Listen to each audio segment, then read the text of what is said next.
Hello friends, मैं Vikesh sir इस video में आपको रीजनिंग का 8 इम्पॉर्टेंट क्वेश्चन बताने वाला हूँ। ये 8 क्वेश्चंस जो है हमने अलग अलग चैप्टर से लिया है। जैसे कि ये पहला और 8वां क्वेश्चन आप देख रहे हैं मिसिंग नंबर चैप्टर से है। आगे आप बढ़िएगा तो इसमें नंबर सीरीज का क्वेश्चन भी है और सीटिंग अरेंजमेंट का भी हमने 4 क्वेश्चन को रखा है। तो वीडियो आपके लिए इंपॉर्टेंट है, इसको ध्यान से देखिए। फ्यूचर में जब कोई भी कॉम्पिटिशन एग्जाम देंगे तो आपको ऐसे ही एग्जाम में क्वेश्चन देखने को मिलेंगे। आगे भी मैं ऐसा वीडियो लाते रहूँगा, इसलिए जो लोग चैनल पे पहली बार आए हैं वो लोग चैनल को अभी सब्सक्राइब कर लीजिए, ताकि मैं नेक्स्ट टाइम वीडियो अपलोड करूँगा तो वो वीडियो सबसे पहले आप तक पहुँच सके। अब चलिए स्टार्ट करते हैं और देखते हैं एक करके सभी क्वेश्चंस को। तो देखिए, आज का जो हमारा पहला क्वेश्चन है, इसमें क्या करना है, हमको इस वाट का मान निकालना है। ठीक है, तो इस वाट के मान को निकालने के लिए हमने आपको प्रीवियस कुछ वीडियो में बताया था कि आपको क्या करना है कि ऐसा क्वेश्चन जब भी आपके सामने आए तो आप तुरंत देखें कि वाट के अगल बगल में सबसे बड़ा नंबर किधर है। तो वाट के बगल में सबसे बड़ा नंबर हमको यहाँ पे दिख रहा है, यहाँ पे 30 है और यहाँ पे 40 है। तो सोचेंगे कि सबसे पहले ये 40 और 30 आया तो आया कैसे। ये दोनों एक ही रूल से आए होंगे, फिर उसी रूल पे क्या करेंगे, अपने वाट का मान निकाल लेंगे। तो 40 कैसे आया होगा, इन तीनों नंबर में कुछ ना कुछ करके लाया गया होगा, जोड़ घटाव गुना भागा करके। और यहाँ पे 3 नंबर में जोड़ घटाव गुना भागा करके 30 लाया गया है। तो चलिए समझते हैं, जरा आप ध्यान से देखें। तो अगर इनको हम जोड़ दें तो 5 और 2 7 8 15 15 में कुछ भी करेंगे 30 40 आने वाला है नहीं। ठीक है, इनको जोड़े तो नहीं हुआ, तो अब मल्टीप्लाई करते हैं। तो 5 दूना 10 और 10 में 8 से मल्टीप्लाई करेंगे तो 10 8 80, मतलब तीनों को मल्टीप्लाई करें 5 दूना 10 8 80 आ रहा है। अब जरा आप ध्यान से देखें, आ कितना रहा है 80 मल्टीप्लाई करने के बाद, लेकिन लिखा कितना है यहाँ पे 40 लिखा। इसका मतलब तो ये हुआ कि उसने इस 80 में 2 से भाग कर दिया है, तो कितना आ गया 40 आ गया, और यही 40 जो है यहाँ पे लिख दिया गया है। ठीक है, अगर ये नियम आगे लग जाए तब तो बिल्कुल सही नियम माना जाएगा और इसी पर हम अपने वाट का मान निकाल लेंगे। तो गुना कीजिए सबको, तो 5 चौका 20 दिया कितना हो गया 60। इस 60 में जो है मल्टीप्लाई किया तो कितना आ गया, ये आ गया 60। जब ऊपर हमने 2 से भाग किया है तो यहाँ पे क्या करेंगे, 2 से भाग करेंगे। 2 से जब भाग करेंगे तो ये आएगा 30। तो यही 30 जो है यहाँ पे दिया हुआ है। ठीक है, चलिए अब हम इसी आधार पे क्या करते हैं, नेक्स्ट क्वेश्चन को देख लेते हैं। तो यहाँ पे 2 में 1 से मल्टीप्लाई करेंगे और फिर जो आएगा उसमें 10 से मल्टीप्लाई करेंगे, तो 2 1 हम 2 दहा के 20 हो जाएगा। और इस 20 में जो हम भाग कर देंगे, किससे भाग कर देंगे, देखिए सब में हम 2 से भाग किए थे, तो यहाँ भी 2 से भाग कर देंगे तो कितना हो जाएगा 10 आ जाएगा। तो भाग करने के बाद कितना आया 10 आया। तो इस वाट का मान कितना हो गया 10 हो गया, यानी कि इस क्वेश्चन का सही आंसर 10 हो जाएगा। ठीक है, अब हम देखेंगे नेक्स्ट क्वेश्चन को। देखिए, जो हमारा नेक्स्ट क्वेश्चन है इसमें क्या करना है, ये नंबर सीरीज का क्वेश्चन है, इसमें क्या करना है, हमको इस वाट का मान निकालना है। तो नंबर सीरीज के क्वेश्चन को सॉल्व करने के लिए सबसे आसान तरीका क्या होता है कि आप सबसे पहले देखें कि ये जो नंबर्स दिए गए हैं आखिर किस ऑर्डर में दिए गए हैं। ठीक है, तो इस नंबर को अगर आप ज़रा ध्यान से देखें तो ये सारे के सारे नंबर्स जो है आपको इंक्रीजिंग ऑर्डर में देखने को मिलेंगे। अब इंक्रीजिंग ऑर्डर में है तो आखिर कितना बढ़ रहा है, जैसे 4 से के बाद यहाँ 6 लिखा है, मतलब यहाँ पे +2 हुआ है। 6 के बाद में 10 लिखा है, मतलब यहाँ पे प्लस कितना हुआ है 4 हुआ है। ठीक है, यहाँ पे 10 लिखा आ गया, थोड़ा सा इसको लिखना था 4, लिखा गया है 10। जरा आप ध्यान से देखें तो 6 के बाद में 10 लिखा है, मतलब यहाँ पे कितना बढ़ गया है 4 बढ़ गया है। और 10 के बाद में 18 लिखा है, मतलब यहाँ पे 8 बढ़ गया है।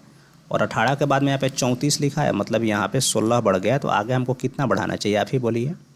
तो जरा आप ध्यान से देखें तो इसको अगर एक और पैटर्न पे सोचें तो 2 का दुगुना है 4 और 4 का दुगुना है 8, वैसे ही 8 का दुगुना है 16, और तो 16 का दुगुना हम आगे निकालेंगे तो 16 का दुगुना कितना हो जाएगा, यहाँ पे 32 हो जाएगा, है ना। तो आगे हम क्या करेंगे, इसमें कितना प्लस करेंगे 32 प्लस करेंगे, किस में करेंगे 34 में करेंगे। तो 34 में आप प्लस कर लीजिए किसको 32 को। 34 में आप 32 को प्लस जैसे ही करेंगे वाट का मान आ जाएगा। तो 2 और 4 6, 3 3 6, 66 आ रहा है जोड़ने के बाद में।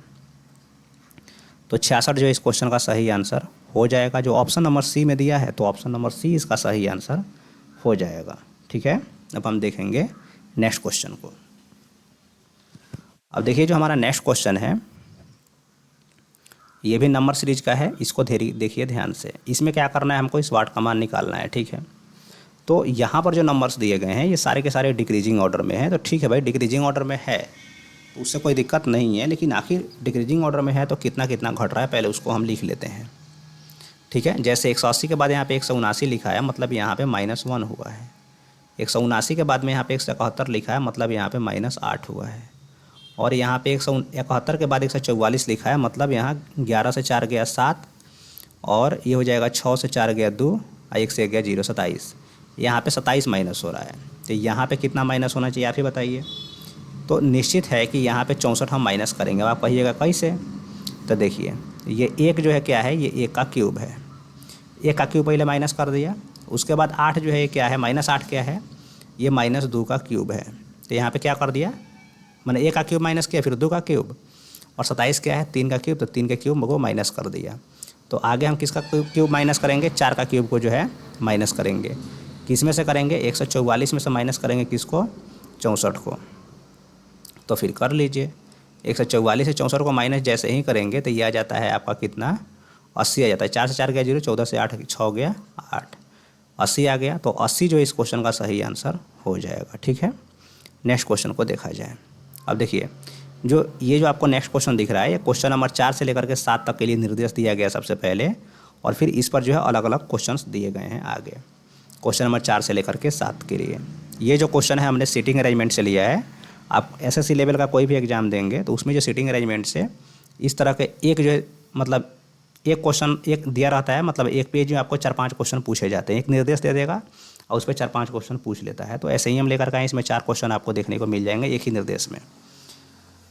अब चलिए इसको अच्छे से समझते हैं और इसको सॉल्व करते हैं। ज़रा देखिए ध्यान से, पहले पढ़ते हैं क्या बोल रहा है कि 6 लड़के एक गोलाकार मेज, यहाँ पे मैच लिखा गया बट मेज है, ठीक है, मेज के चारों ओर केंद्र की ओर मुंह करके बैठे हैं। तो सबसे पहले क्या करेंगे, हम यहाँ पर एक गोलाकार मेज को बनाएंगे। ठीक है, बना लिया। कितने बच्चे थे, 6 थे, और सबका मुंह जो है अंदर है, तो हम 6 बच्चे को बैठने के लिए पहले यहाँ पे सीट बना लेते हैं। एक चीज़ का और ध्यान रखें कि क्या बोला था कि मुंह जो एकदम आमने सामने होना चाहिए, तो आमने सामने भी हम रखेंगे। जैसे इसका मुंह जो है इसके सामने होगा, और इसका मुंह जो है यहाँ पर होगा इसके सामने। ठीक है, सब सामने सामने देख रहा है, ये इसके सामने देखेगा, ये इसके सामने देख रहा है, और ये इसके सामने जो है देख रहा है। ठीक है, यहाँ पर हो गया सबका। ये आप बीच वाला नहीं बनाएगी चलेगा, हम आपको समझाने के लिए बनाए हैं। अब हम क्या करते हैं, क्वेश्चन को पढ़ेंगे। देखिए अरे मोहन प्रवीण के दाएं हैं। अच्छा एक चीज़ और समझिए, सर्कल वाला क्वेश्चन है, तो सर्कल वाला के लिए सबसे पहले आप कॉन्सेप्ट को समझ लीजिए। देखिए सर्कल वाला में जब भी आपको बाएं दाएं चलना होगा, तो अगर आप क्लॉकवाइज चलते हैं तो घड़ी कैसे चलती है, घड़ी ऐसे चलती है ना। तो जब आप इसको बोलते हैं क्लॉकवाइज, क्या बोलते हैं इसको, क्लॉकवाइज। क्लॉकवाइज को हिंदी में क्या बोलते हैं, घड़ी की दिशा। अगर आप घड़ी की दिशा में जा रहे हैं तो आप किस दिशा में जाएंगे, लेफ़्ट दिशा में जाएंगे, यानी कि आप जो किधर जाएंगे, बाएं जाएंगे। और अगर आपको दाएं जाने हैं तो आप क्या करेंगे, एंटी क्लॉकवाइज जाएंगे, यानी कि घड़ी के विपरीत दिशा में जाएंगे, एंटी क्लॉकवाइज।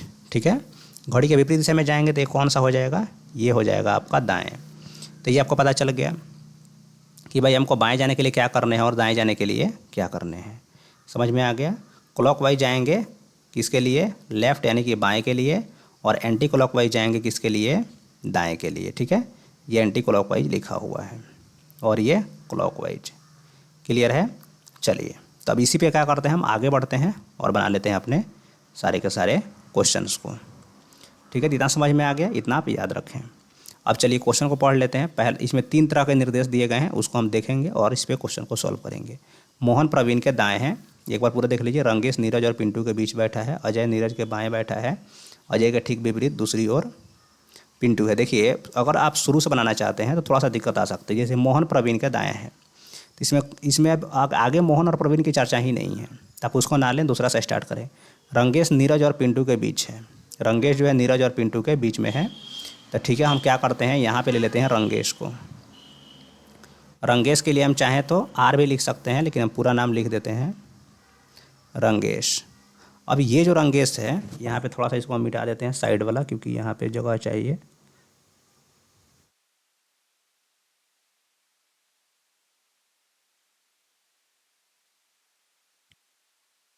बाएं दाएं वाला जो समझाया था आप समझ गए होंगे। चलिए हो गया।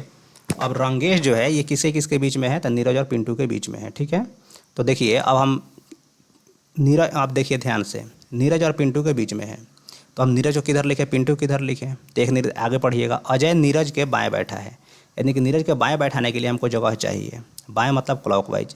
तो अगर हम यहाँ पर रख देते हैं नीरज को तो इसका बाएं जगह बचेगा ही नहीं क्लॉकवाइज में, तो हम नीरज को कहाँ रखेंगे, यहाँ रखेंगे।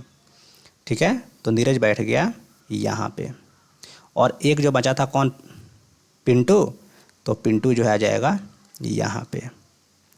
ठीक है, तीन आदमी तो बैठ गए। अब देखिए अजय नीरज के बाएं बैठा है, तो नीरज के बाएं यहाँ पे अजय बैठा है, तो अजय को हम यहाँ पे बैठा देंगे। ये नीरज लिखे हैं,